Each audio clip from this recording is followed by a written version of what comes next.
Namaskaram. My name is Bhavish Kailash Joshi. I am a student of Masters in Indian Knowledge System. The subject for today is Ancient Indian Arts, and the topic that I will be speaking about is theory of sound. So, the creation theory in the Upanishads describes how the entire universe originates from a singular conscious energy. The energy can be referred to as Brahman, Paramatman, or the Super Soul, manifesting into the Akash, the vast empty space. The Upanishad states that the Akash comes directly from the Super Soul, the conscious energy, and can be understood as both a bright, expansive light and the empty space that merges back into the conscious energy. The empty space is filled with that energy. In the context of the Upanishads, Akash holds the essence of sound, Shabda, and Vayu embodies the movement. These two elements, sound and movement, serve as the foundational manifestations of Brahman. They're also referred to as Swar and Lay, that is, sound and rhythm, the fundamental building blocks of the universe. In essence, this is what we recognize as the music of the spheres, an eternal resonance that is part of the cosmic fabric. The attributes of Brahman, that is Sat, that is existence, Chit, energy, Ananda, that is bliss, are reflected in sound and rhythm, just as they are present in everything that exists. Sound and rhythm through human vocal organs, Vani, allow us to express and experience these qualities. Bhartrhari, the famous grammarian, articulated the power of Vani, noting that it is the means by which words are understood, spoken, and explained. Through Vani, the universe itself is bound together, enabling communication and the transmission of knowledge. The Upanishads emphasize that no knowledge or understanding is possible without the use of words, as words and meanings are intrinsically connected, much like parents who cannot be separated. Grammarians further distinguished between two types of words, that is, kaika, which is temporary or spoken, and mantra, that is eternal.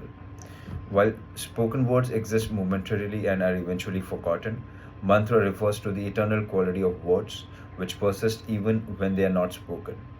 This eternal quality of the word is called sphota, meaning the underlying meaning of a word that exists with even in its unuttered state. Sphota is distinct from sound, that is dhvani, which is only a manifestation of the word. The Upanishadic idea that Shabda is Brahman aligns with this understanding, where the word in its unmanifested form is equated with Brahman, the ultimate source of creation. Words such as Ram, cow, or horse carry both sound and meaning, but the true essence of these words is found in their sphota, the unspoken, eternal meaning that transcends the mere utterance. The philosophical perspective is also echoed in Kavya Shastra, which holds that words and their meanings are inseparable, while in practice, words are often understood in terms of their sound, that is, dhvani, in the deeper philosophical sense. Words are understood through their sport, the eternal meaning they embody.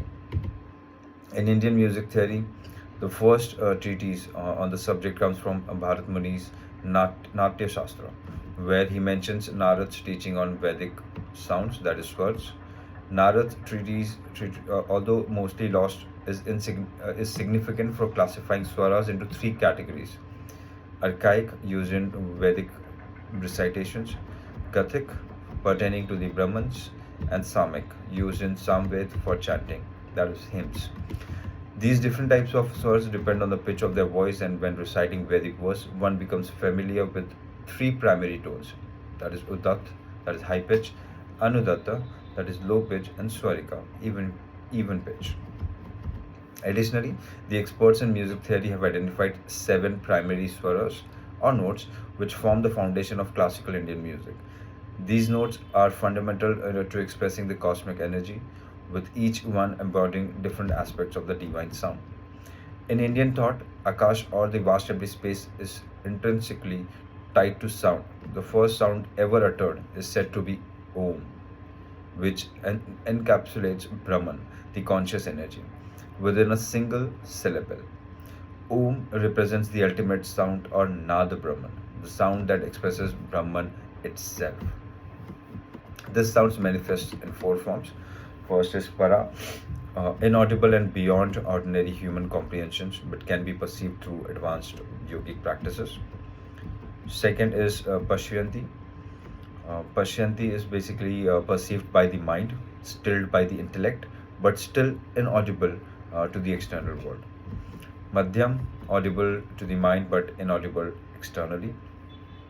Vekhari, audible and expressed through vibrations of the throat, the sound we commonly hear.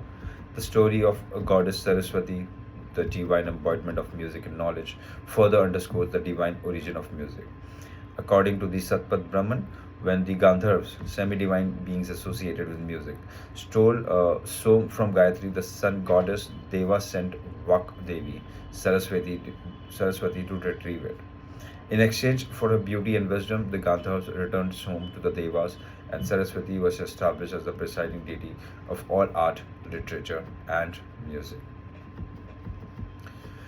Saraswati's connection to music, particularly the Gandharvas Vidya, the secret of music, passed down to the Gandharvas, signifies the music is a divine gift that has existed in its unsystemized form from time immemorial. The natural sounds of the world, the cries of the newborns, the songs of birds, or the house of beasts are all considered music, deeply embedded in the fabric of creation. Though through the Gandharva Vidya, a formalized system of music developed, which later gave rise to Desi music, a regional and local expression of musical art. The term Desi refers to the concept of region and emphasizes the local nature of these musical expressions, which grew in complexity as they were passed down through generations. Thus, music, as both a divine and a universal force, connects to the cosmos, the eternal energy, and human expression, weaving together sound, rhythm, and meaning in a profound harmony. This connection between the physical and spiritual realms form the foundation of classical Indian music, where each note and each rhythm is seen as a reflection of the divine. Dhanyavad.